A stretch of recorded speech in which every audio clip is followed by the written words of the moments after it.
Хөтөлбөрийг харуулж хамт уулзах та бүхэнд баярлалаа. Бид хөтөлбөрөө зочдын цагаар үргэлжлүүлж байна. Энэ удаад манай студид ардчилсан намын улс төрийн бодлого хариуцсан нарийн бичгийн дарга, өөрийн дарга нарын холбооны өдөртөх зөвлөлийн тэргүүн Гаваагийн Батхуу өргөдөн оролцож байгаа. Урилгыг хүлээн авч хүрэлцэн ирсэн танд баярлалаа. Намын сонгуульд болох гэж байгаа энэ цаг мөчид цаг зав гаргасанд маш их баярлалаа. Яагаад би таныг урьсан бэ гэвэл намын дүрмийн шинжилгээг нэгдсэн хэлэлцүүлгийг бас хийж байгаа гэж сонссон л доо. Бүх дүүргүүддээ явсан бас бүх аймаг гар явлаа гэсэн. Ажил ер нь хэр дүнтэй болов? Тэгэхээр ардчилсан намын шинжилгээний аян эхлээд бас нэлээдгүй хугацаа өнгөрч байна. Тэгээд хооронд ер нь бол ардчилсан намын шинжилэл гэдэг бол хүний шинжилгээс илүүтэй бодлогын дүрмийн шинжилгээг бид нар маш сайн хийж чадах юм бол дараа нь сайн нээлттэй одоо ард түмнээ сонсдог тийм ээ сайн засгалж чаддаг ийм нам байх болцоо боломж бол байгаа. Тийм учраас дүрмийн шинжилгээ ажлын хэсэг байгуулагдахаас өмнө бид нар дүрмийн төслийн шинжилгээний үндслэлийг боловсруулсан байсан. Тэгээд ардчилсан намын 6 дугаар их хурлаас байгуулагдсан дүрмийн шинжилгээ ажлын хэсэгт бол үндсэн боловсруулсан бичгээр өвдөө өгөөд тэдний ажилласан хувилбаруудыг бид нар 3 үе шаттайгаар нийт ардчилсан намын анхан шатанд байгаа гишүүдийн дунд хэлэлцүүлэг явууллаа. Тэгээд хамгийн ихний хэлэлцүүлгийг бол бүх аймагуд руу бид нар дүрмийн шинжилгээний материалыг хургуулад түүнийхэн дараагаар видео хэлэлцүүлэг зохион байгуулсан. Бүх аймагуд оролцсон.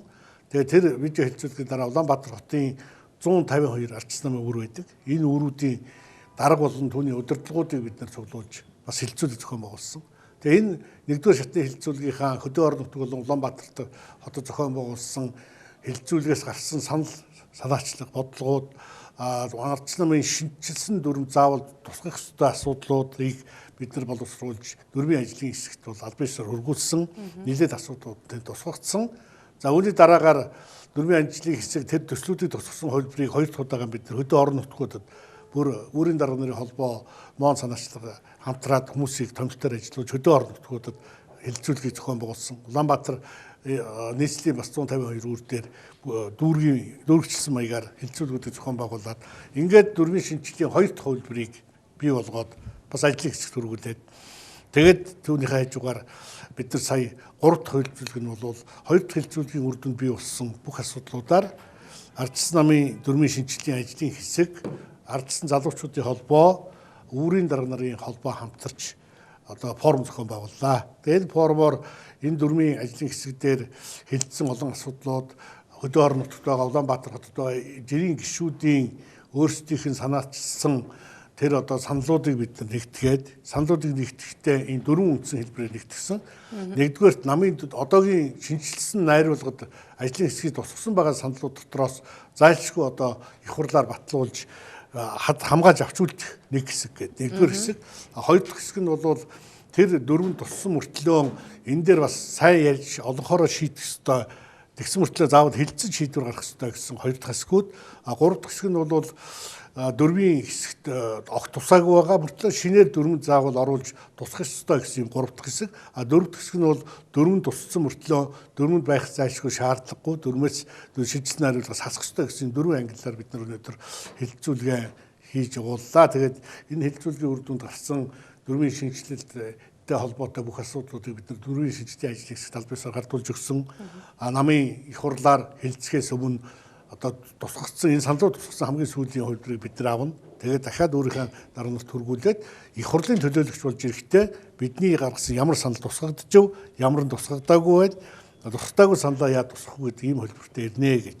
Тийм. Ийм байдлаар бид нар хэлэлцүүлгүүдийг бол улс орон даяар 3 уншилтайгаар амжилттай зохион байгууллаа.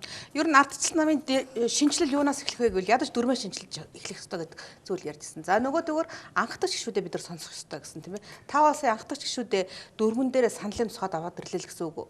Тийм ер нь бол манай намын нэг том алдаа бол нам дээрээ одоо хэдхэн намын удирдлага цөөхөн хүний хүрээд асуудлаа шийддэг болсон. Анхан шатныхаа гишүүдийн дунд байгаа жаргал зовлон хүндрэлтэй бэрхшээлтэй асуудлыг сонсдоггүй, ойлгодоггүй. Ардчилсан нам мөртлөө ардчилсан бич зашмаар асуудлуудыг шийдэж эхэлсэн нь бол сүүлийн үед гарсан алдаа. Тухайлбал энэ сонгуулиудын үр дүн үнийг бол нотолж байгаа. Тийм учраас бол одоо яг тэр суманд байгаа энгийн жирийн гишүүн тэр хотын захын хороололд тийм ээ байгаа энгийн жирийн гишүүд тэр үүрийн дарга нарын зовлон жаргал бол өнөөдөр ардчилсан намын шийдэх тулгамдсан ардчлалын үнд зүйлийг цаашд нь баталгаажуулж авч явах цаашдаа ардчилсан нам ялтан түргэх нээлттэй тийм одоо оюунлаг бодлоготой нам болох тэр суурь болно гэж бодож энэ асуудлууд дээр бид нэлээд ач холбогдуулж ажиллаж байгаа. Гишүүд ер нь дөрвөнд хамгийн гол өөрчлөх зүйл юу хэлж байна? Гишүүд дөрвөнд өөрчлөлтөд хэд хэдэн гол асуудлуудыг ярьж байгаа маа. Тэгээ энэ дотор бол одоо дөрмийн шинжилгээтэй дөрвөнд одоо нам бүх шийдвэрээ гаргахдаа анхан шатны гишүүдийн оролцоотой болон тэдгээрийн төлөөлөлтөөр асуудлаа шийддэг байя. Тэгхийн бол одоо олуулаан зөвлөж гарсан энэ шийдвэр бол одоо хамгийн зөв, хамгийн одоо сайн шийдвэр байх хэрэгтэй гэдэг байр суурин дээр хатуу байд. Нөгөө талаар намын боловсон хүчний бодлого ерөөс алдагдсан. Тэгээд нам одоо ер нь зөвхөн манай намч айлтж нам ялаад гараад ирэхтэйгээ зэрэг тэр намд байгаагүй, намын жаргал зовлонг мэддэггүй, улс төрийг гүйцэцээ ойлгоогүй олон хүмүүсийг ингээд гинт гаргаж ирээд энэ тийм томилчдаг. Тэр намын нэрийн өмнөөс ажиллаж ажил хариуцах чадвар муутай улсууд, шалгуур даваагүй улсууд, тэр намын төлөө олон жил зүтгэж ялдгийж ямар үнцэнтэй юм байдгийг, юуны төлөө энэ нам явдгийг гэдгийг сайн ойлгоогүй улсуудаар төрийг бэхжүүлсээр төр улс төрийн нам хоёрын хоорондох боловсон хүчний харьцаан дээр бол бодууштай зүйл байна гэдгийг бас анхааруулж байгаа. За дээр намын гишүүд бол нам аль нэгэн одоо хөрөгтэй компаниас юм уу хэн нэгэн хөрөнгө оруулагчаас хамааралтай санхүүжилтээсээ бол татгалзах хэрэгтэй. Төрөөс боломжийн хэмжээгээр санхүүждэг. Дээрээс нь нам гишүүдээсээ татвар авдаг байя. Тэгвэл мэдээж татварыг тогтоохоор бол бас янз бүрийн маргаантай асуудал гарч байгаа. Зарим нь бол тухайн бүс зүтгэээс хамаарат тогтоо. Жишээ нь говийн одоо захын суманд бол татвараа тэр сумын намын байгууллага хилцээд баг тогтоодог ч юм уу. Боломжтой үйлдвэрийн орионд тийм төв суурин газар ахиу тогтоогдох ч юм уу гэд олон зүйлийг хэлж байгаа. Ерөөсөө нам бол дундч татварыг тогтоож өгдөг байх хэрэгтэй юм байна. Тэгээ гишүүн хүн бол татвараа төлдөг, хариуцлага үүрдэг, мөн эрхээ эдэлдэг ийм нээлттэй намыг байгуулах нь зүйтэй байх гэсэн ийм зүйлүүдийг ярьж байгаа. За нөгөө тал дээр намын гишүүд, намын одоо үүрийн дарга нар гээд анхан шат, дунд шатны намын дарга нар намыг ялагдлаа гээд огцордог, автоматар огцордог байх дөрвийн заалт зөв буруу гэдэг дээр нэлээд их маргаа явсан. Хэрвээ жишээ намын төв намын удирдлагууд буруу шийдвэр гарснаас болоод бүх шатандаа намыг ялагдах юм бол анхан шат, дунд шатандаа сайн ажилласан намын дарга яагаад заавал ажиллах ёстой. Гишүүд нь хэлцээл энэ хүнийг огцруулах шаардлагагүй ажилуулна гэвэл сайн даргуул ажиллах ёстой шүү дээ. Өөрөөс нь хамааралтай шалгалтын үед гэсэн ийм байр суурь гарч ирж байгаа. За мөн одоо боловсон хүчнийг байнга сургадаг, давтдаг, бэлтгэдэг байх намыг одоо тийм бодлогын нам болгохын тулд тийм ээ. Тэр болцоо боломжийг тэр оюунлаг тийм одоо хүмүүсээр намын гишүүдээ одоо оюунлаг болгох, боловсруулах, сургах, цаашдаа засаглахад шаардлагатай боловсон хүчийг бэлддэг ийм системийг бий болгох гэдэг дээр нэлээд их зүйлийг ярьж байгаа. За нөгөө одоо гарч иж байгаа зүйл нь бол намын гишүүдийн захин мэдээллийн сантай холбоотой асуудлууд өс нэлээд их ярьж байгаа. Захин болох нь бол зөв баг. Гэхдээ захимыг заавал хэн үзэж, хэн тэр мэдээлэлд ордог байх уу гэж. Тухайлбал ялагдсан цөөх болцсон байгаа намын хувьд бол болгоомжл байна шүү дээ. Одоо чи тэр намын гишүүн учраас юу гэдэг улаан загалмайн нийгэмлэгийн тэр одоо юунд хамрагдахгүй байж гэдэг юм уу эсвэл одоо тэр тэтгэмжинд хойгоор хамрагддаг ч юм уу ямар нэгэн төсөл хөтөлбөрт хамрагдахгүй байдаг ийм сөрөг талууд өнөөдөр биднэрт Монголд энэ улс төрийн систем нь өөрөө хэрүүл болоогүй байгаа учраас болгоомжл их байгаа учраас тэр захин мэдээллийг заавал нийтэд ил байхын шаардлагатай мөн ийм зүйлүүд ярьж байна. За намын удирдах байгууллага одоогийн үндэсний зөвлөлт хороо гэд нэрлэж байгаа энэ байгууллагыг намын шинжилтэн дүрмээр үндсэн байгууллагатаа энд залуучууд, эмэгтэйчүүдийн одоо квотыг хатуу зааж өгөх ёстой гэдэг. Нэг хэсэг нь бол заавал эмэгтэй гэхгүй хүүсийн тэгш байдал гэдэг утгаар нь агтл нөгөө талд нь ахмадууд бид нар яах ёстой юм бэ гэдэг асуудал гарч ирж байгаа. Тэгээ энэ бүх зүйлийг бас одоо аль аль талын зөв зохистой зохицуулж дүрмдээ зааж өгөхийг бол одоо гишүүд шаардж байна гэж. За тэгээд цаашдаа бид нар ер нь бол нам өөрөө тийм шилэн одоо байя. Шилэн гэдэг маань наацхан зардал нь одоо намын тэр сан хүртэл нээлттэй байдаг байя. Хин ч ороод хэдэн төгрөг цуглаад түүнийг юунд зарчиж өв, хинээс орж ирж өв, ямар цаанаа өртөө тэ ханд юу орлого авчих гэдэг нь хүртэл нээлттэй байдаг. Тэгээ үйл ажиллагаа нээлттэй байх гэж. Юу талаар арчилсан юм бэлээ. Гэсэн ийм зүйлүүдийг бол одоо онцгой анхаарахыг бол гишүүд шаардж байгаа. Ер нь бол нэлээд асуудлууд нь тусаад нэлээд зэгцэрсэн байгаа байдлаар бол иймэрхүү зүйлүүд их яригдж байна да. Та бас өөрийн дарга нарын холбоо гэдэг зүйлийг байгуулсан гэсэн шүү дээ тийм ээ. Энэ өөрийн дарга нарын холбоог ямар зорилгоор та хийж байгуулсан бэ? Тий, ер нь бол намын хамгийн анхны шатны нэг гэж бол үүрд бай. Тэгээд үүр дээр намын бүх сонгуул явдаг. Жишээ нь одоо хөдөө орон нутагт аваад үзэх юм бол багийн даргын сонгуульд явдаг. Багийн нийтийн иргэдийн хурлын сонгуульд явдаг. Сумын иргэдийн хурал, сумын засаг дарга тэгэл аймгийн ингээд бүх шатны аймгийн иргэдийн хурал, их хурал, ерөнхийлөгчийн сонгуулиуд явдаг. Тэгэхээр тэр бүх улс тэр суурин дээр бүхэл үйл ажиллагаа, намын үйл ажиллагаа явж байна да. Тэгэхээр нам хэрвээ үүр дээр хамгийн одоо үйл ажиллагаа сайн, тэнд байгаа намын гишүүд нийтвэхтэй, намын гишүүд нь зөв ажиллаж тухайн орон нутгад манлайж ажиллаж чаддаг байх юм бол бүхэл сонгуульд ялах боломжтой. Тэгэхээр намын үүрээ идэвхжүүлэх асуудлыг бол намын зүгээс онцгой анхаарах хэрэгтэй байна. Тэр намын гишүүдийн өмнө байгаа зовлон, тэр намын гишүүдийн өмнө тулгарч байгаа хүндрэлийг, тэр намын гишүүдийн эрх хэсгийг хамгаалдаг байх. Тэр намын үйл ажиллагаанд шаардлагатай санхүүжилтийг өгдөг байх. Намын үйл ажиллагаа тогтвол явахад нь анхаарах энэ олон асуудлуудыг шийдэх ажил бол одоогоор яг ардчилсан нам, төв нам дээр бол орхигдчихад. Дээрээ л одоо асуудлаа шийдээл тэгээд сонгуул болохоор хөөрхий нэг хүн очиод ялуул баярлалаа гэж явцдаг, ялагдвал баахан гомдол өгүүлж явцдаг. Тэнд одоо хэдэн нөхдүүд байнга байж.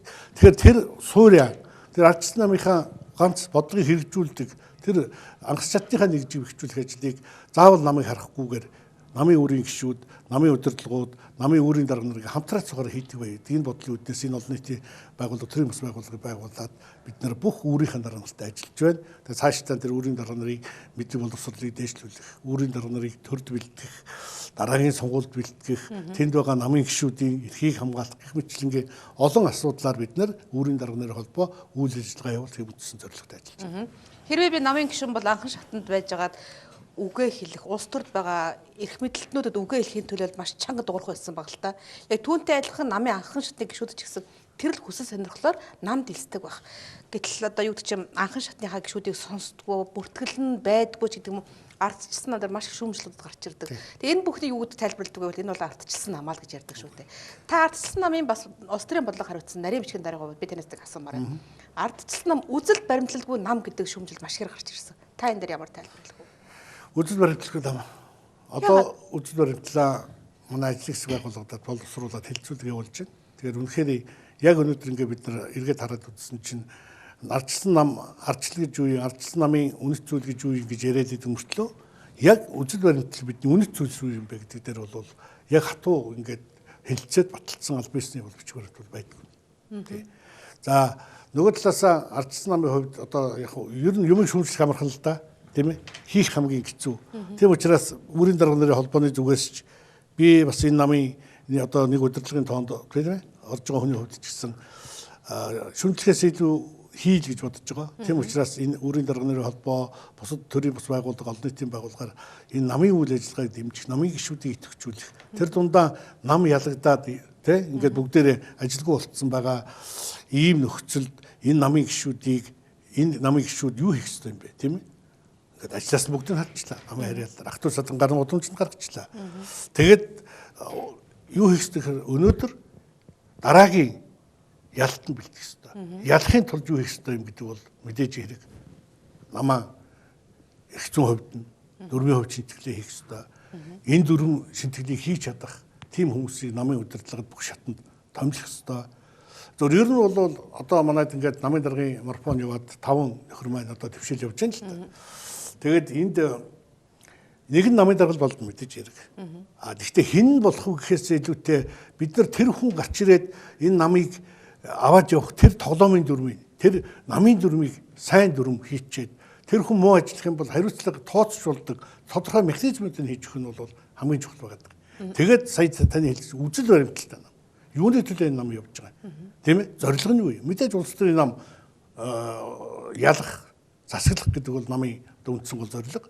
Ингийн тулд юу хийх ёстой юм гэдгийг бид нар өнөөдөр одоо нээж харах болсон. Тэгээ энэ удаагийн ардчилсан намын энэ ялагдал, бүх шатны ялагдал гэж одоо нэрлэж болно. Ялагдал бол магадгүй энэ хооронд ардчилсан нам алдаагаа авч харах, зас залруулах, Монголын төрийг авч явах одоо хоёр улс төрийн хүчний нэгийн хувьд бол их үүрэг цаашдаа хүлээх ийм бэлтгэлийг хангах хэрэгтэй байна гэж нам ажиллах хэрэгтэй байна гэж бид ингэж ойлгож байна. Үнэхээр ардчилсан намын шинжилгээг зөвхөн ардчилсан намын гишүүд бус нийт ард түмэн хүлээж байгаа. Яа тэгвэл ардчилсан нам шинжилж чадхаваас ардын нам ч гэсэн тэр л хэмжээгээр өөрчлөлт шинжлэгийг авчрах учраас улс орны хөгжилд чухал одоо нөлөөллийг авчирна гэдэг ийм хүлээлт байгаад байгаа шүү дээ. Ердөө 2 сарын өмнө гэж би тооцсон юм. Ардчилсан намын даргын сонгуул болох гэж байгаатай холбогдуулан Гаваагийн Батхуу нэр дэвших юм байна. За Гаваагийн Батхууд бол 200 саяд нь байгаа гэдэг мэдээ уншижсэн сан чинь та яагаад нэр дэвшгэ болцсон бэ? Яг ер нь нэр дэвши намын дарга болъё гэд бол гээд найз нөхдүүд бас ордитны усууд нэлээд хэлсэн л дээ. Тэгээд нэр дэвшилтийн байдлыг харсан их олон хүн нэр дэвшиж байна. Ер нь бол намын даргын саяын морфон одоо сонгуул эдгээр миний өөр юм билүү байр суурь их өөр байсан. Өөр гэдэг нь юу байсан гэхдээ зэрэг морфон явуулахын төлөө байсан. Гэхдээ ингэж 5-5 хүнийг морфон явуулах биш. Бид нар бол өөрсдөө удирдлагын байгууллага дээр үндэсний зөвлөлт хорон дээр бүх нэр дэвшигчийг гэж байгаа улсуудыг мөрийн хөтөлбөрийг оруулж ирж байгаа. Тэгээ мөрийн хөтөлбөрийн тэндэг ажлын хэсэг томилж байгаа тэр үзээ хэдээр сонсоод хэлцээд мэдээж 3 зэргийн хүн ч юм уу 2-3 хүнийг үлдээгээд за ингээд та нар бол одоо намын удирдлага болно. Одоо магадгүй 3 хүн болоо. За нэг нь бол намын дарга бол хамгийн өндөр санал авсан. Дараагийнх нь магадгүй намын дэд нар болов. Дараагийнх нь бол ерхий нэрийн бичиг нар болно гэх юм уу. А та гур бол ийм л дүрмээр явна. Бараг л одоо нэг өрөөнд байна. Нэг уулзалтын салахгүй, биенийгээ муу хэлэхгүй, янз бүрийн алдаа тогтвол гаргахгүй гэдэг. Ингээд явахтай зэрэг тэр 3 хүн бол хоорондоо муудалцж марах ямар шаардлага байхгүй. Нэг л баг. Тийм ээ? А мэдээж нэг нь төрүүл таарна. Тэгээ ингээд тэр улсуудыг яг энэ морфоныг зохион байгуулж явуулж хагаад тэгээд санал хураалтыг их тийм зохион байгуулалттай магадгүй яг төрийн сонгуул явж байгаа шиг одоо нөгөө сайн муу хэлбэртэй хар машинаар тий бүх аймагт нэг зэрэг санал хураалж явуулаад хамгийн өндөр санал авсан намын дарга болоод бусад нь 2 дахь санал авсан 2 дахь сонголтоо хийгээд магадгүй тэд дарга болохгүй би ерхий нэр бичгийн дарга болоо гэж болно шүү дээ. Ингээд намын удирдлагаа сонгоод энийг их хурл дээр батламжлаад явах энэ хоорондоо намын бүх шатны шинтгэлээ хийчих шаардлагатай байсан байна. Жишээ нь 2020 он хүртэл шинэ гарч ирж байгаа намын даргатай цуг энэ ардчилсан намыг ялуулахын төлөө ажиллах бүх шатны дарганаар сонгогдсон тэр хүмүүс энэ шинэ даргаа сонгох ажлыг зохион байгуулсан бол их зүгээр байж. Тэгээд явж байгаа процесс бол жишээ нь миний хүслээр яваагүй миний нэр дэвшиг үний шалтгаан байсан. Нөгөө талаар заавал намын дарга болохгүйгээр энэ намд хийх ажил их байна шүү дээ. Тэгээ заавал тэр 5 хүнийг 6 хүн болгоод намыг 5-6 хэсэг болгож хооронд нь талцуулж явах оронд би тэгэл хинж гарч ирсэн шийдлэх ажлыг хийгээл явуулчихлаа байл. Тэгээ заавал дарга болж хийх хэрэгтэй биш гэж. Ингэж ойлгох ажил юм байна шүү дээ. Намын нарийн бичгийн дарга. Би бас нэг зүйлд сонирхож асуувал яг гэвэл сүүлийн өдрүүдэд явж байгаа Ардчилсан намын даргын сонгуулийн сурчлагын мэдээнүүд их анхаарал татж байна л да. Хэлсэн өгнүүд нь хоорондоос жоохон нэг нэгнийгээ хийгээд байгаа юм шиг тий. Зүгээр энэ бол зүгээр найруулсан жүжиг байсан. Эрдэнэ намын даргуур нь Алтан хуйг ерөнхийлөгчийн сонгуульд нэр дэвшнэ гэсэн энэ одоо жүжигийн сценаар уншигдаад байна л да. Зүгээр одоо сошиалар уншигдаж эхлээд байна тийм ээ. Та энэ дэр ямар дүгнэлт хийж байна? Би тийм найруулагч байгаа мó? Би нэгдүгээр нэр дэвшээг учраас тэдний дотоод ярианд оролцоогүй. Зүгээр миний ойлгож байгаагаар өнөөдөр хүртэл явж байгаа энэ 5 нэр дэвшигчийн процесс бол ямар нэгэн хоорондоо тохиролцсон ч юм уу те наймаалцсан тийм зүйлийг бол би олж харахгүй байна гэж би ойрхон байгаа хүнийд бол харж байгаа. За энэ 5 хүний дөрмөр зохицуулсан нэр татах хугацаа бол өнгөрцөө. Тэгэхээр энэ 5-уулаа сонгуульд ор таарна. За хэвлэлээр сошиалар явж байгаа ингээл заримийнх нь магтсан, зарим дөрвийгөө муу хэлсэн, хин нэг хүн битсэн юм шиг энэ зүйлүүдийг бол би нэг тэр улсууд зохион байгуулаад эсвэл тэр улсуудын одоо ардталт байгаа баг хийгээд байхаас илүүтэй мэдээж хэрэг улс төрчдийн дунд хүн таалагддаг хүн гэж байна, таалагддаг хүн гэж байна. Бүгдд нь таалагдах албагүй шүү дээ, тийм ээ.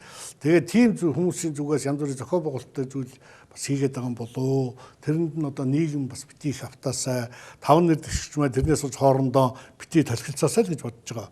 А зөвхөн нөгөө нэг зүгээр л одоо нэгд би гарч байгаа учраас хэлье гэж байгаа нэг зүйл шудраг яг өөрийнхөө дэмжиж байгаа хүний төлөө хэн нэгэн хүний нөлөөлөлгүйгээр тийм ээ одоо өөртөө Ардчилсан намын гишүүд очиод сонгуульд идэвхтэй оролцоод зөв сонголт хийгээсэй л гэж бодож байгаа. Бүх гишүүд оролцох ихээр хангагдсан уу? За бас сүүлийн өдрүүд бас ярьж шүү дээ. Одоо луу гант төмрийн нэрийг татамж гэдэг юм уу? Захин бүртгэл дээр бүх гишүүд бүртгүүлж чадсангүй ч гэдэг юм уу? Захин бүртгүүлэхтэй холбоотой хүндрэл гарсан байлээ. Би бас хөдөө орон нутгаар зарим аймагуудаар ажиллаад ирсэн.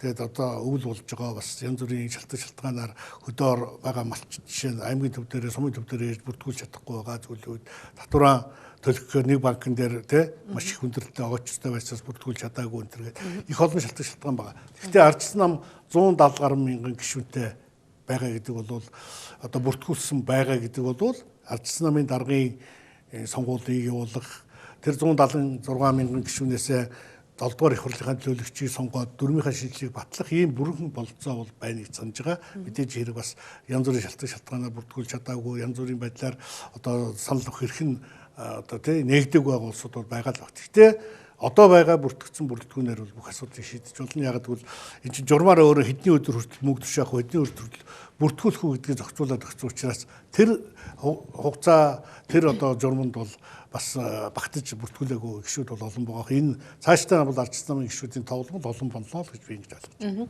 Одоо шинэ та өнөөдөр зохион байгуулсан энэ форум хилцүүлгийн үр дүнгээ нэр дэвшигчдэд өгсөн байгаа юу?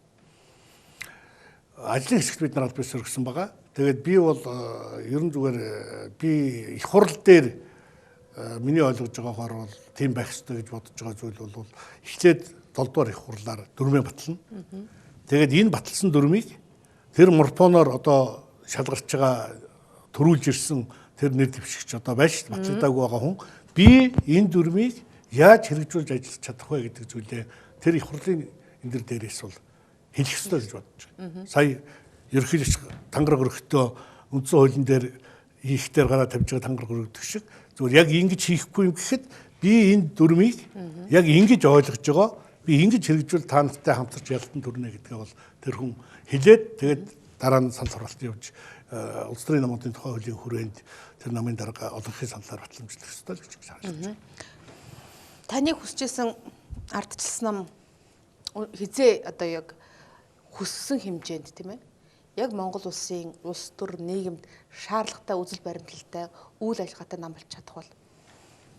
Эхний шат бол би 7 дугаар их хурлын болоо энэ 2 сарын 12-ны одоо өдөр болох энэ их хурлаар шин дүрм хүчин төгөлдрөж хэрэгжиж гиснээрээ намын бидний зөвхөн миний биш тийм ээ бас Монголын ард түмний хүсэж байгаа тийм бодлоготой үнэт зүйлтэй тэгээ ялтын төлөө бүх хүмүүсийн эрх тэгш байдаг жинхэнэ нээлттэй ардчилсан нам болж би үйл ажиллагаа эхлэнэ гэж бодож байгаа. Мэдээж бүх юм нэг өдөр шийдэж чадахгүй байх.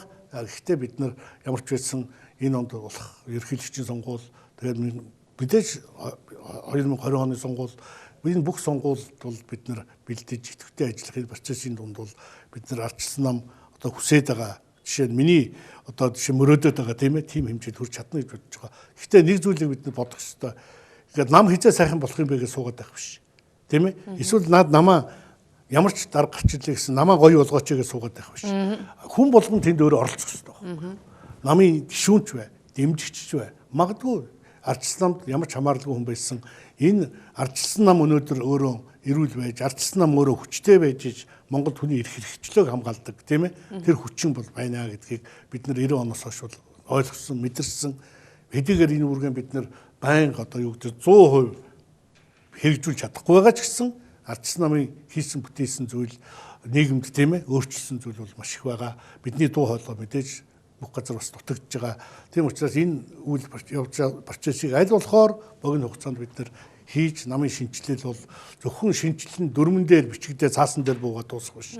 Дөрмийн намын шинжилэл нь хэдэн дарганаар солигдоод нүрэн тэ өөр хүн болж гарчээд хийгдэх биш. Намын шинжилэл бол агуулгаараа жинхэнэ утгаараа хийгдэх цаг хугацааг маш богино хугацаанд хийх ёстой гэж бодож байгаа. Яг энэ бүхэнд анхан шатанд гишүүд маань хэр идэвхтэй вэ? Гишүүд идэвхтэй байна. Гишүүд маш идэвхтэй байна. Жишээ нь одоо өнөөдрийн хэлцүүлэг гэхэд бүх аймагаас гишүүд ирсэн. Бүх аймагаас гишүүд ирж байна. Тэгэхээр тэд нар ирээд тэдний ярьж байгаа зүйл тэдний тэнд өөрсдөө зөвхөн нэг хүн ирэх биш. Тэр өөрийнхөө дүүргийн магадгүй сумын гишүүдийн саналыг авчиж албан ёсоор ингээд ийм санал байна шүү гэд маш ажил хэрэгчээр хандж байгаа. Энэ хандлага болвол дээрээс нь саяын 6 дугаар их хуралд бас гишүүд тийм ээ гишүүнээр оролцох гэж, төлөөлөгч болох гэж, тэнд ирж үгээ хэлэх гэж, бодлоо нэмэрлэх гэж тэдний одоо хүсэж байгаа тэр бүх байдал бол ардчилсан нам бол үнэндээ маш итгэвчжээд гэхдээ том алдааны алд тийм ээ том ялагдлын алд бол ардчилсан намын эрүүлжилт тийм ээ юу гэдэг цэвэршил ухаажилт бол одоо явагдчихээн их үнээр гэхдээ энэ явагдаж байгаа нь өөрөө сайн процесс л гэж бодож байна. Би таныг 1998 онд дэд бүтцийн яамны зам тээврийн газрын дарга байхаас эхлээд мэднэ. Та тэр цагаас хойш улс төрөөс бол салаагүй. Энэ хугацаанд та хувь хүний хувьд улс орондоо юу хийж чадсан бэ? Би 3 удаа улсын хурлд сонгогдож хууль тогтоох байгууллагад ажиллахдаа би хүн хамгийн эхлээд өөрийнхөө мэддэг салбарын мэргэжлийн талбарыг хичүүл хийд юм блэ. би ямар ч байсан зам тээврийн салбар, эрчим хүчний салбар, барилгын салбарт бүх анхдагч хуулиудыг улсын хурлаар батлуулсан. Өөрөө засгийн газрын гишүүнээр 3 удаа томилогдож ажиллахдаа тэр хуулиудыг хэрэгжүүлэх дээр бас нэлээд хичээж ажилласан.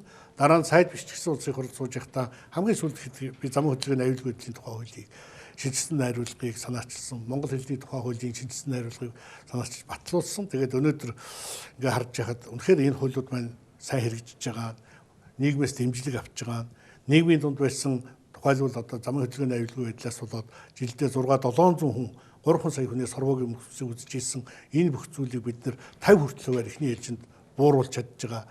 Тэр согтуугаар авт машин жолоодсон, дүрмж өртсөн бүх хүмүүс өнөөдөр хуулийн хариуцлагыг бусад хөгжилтэй орнд тийм ээ хөгжингүй орнууд хүмүүсийн хүлээдэг хэмжээнд хүртэл хариуцлага хүлээж байгаа.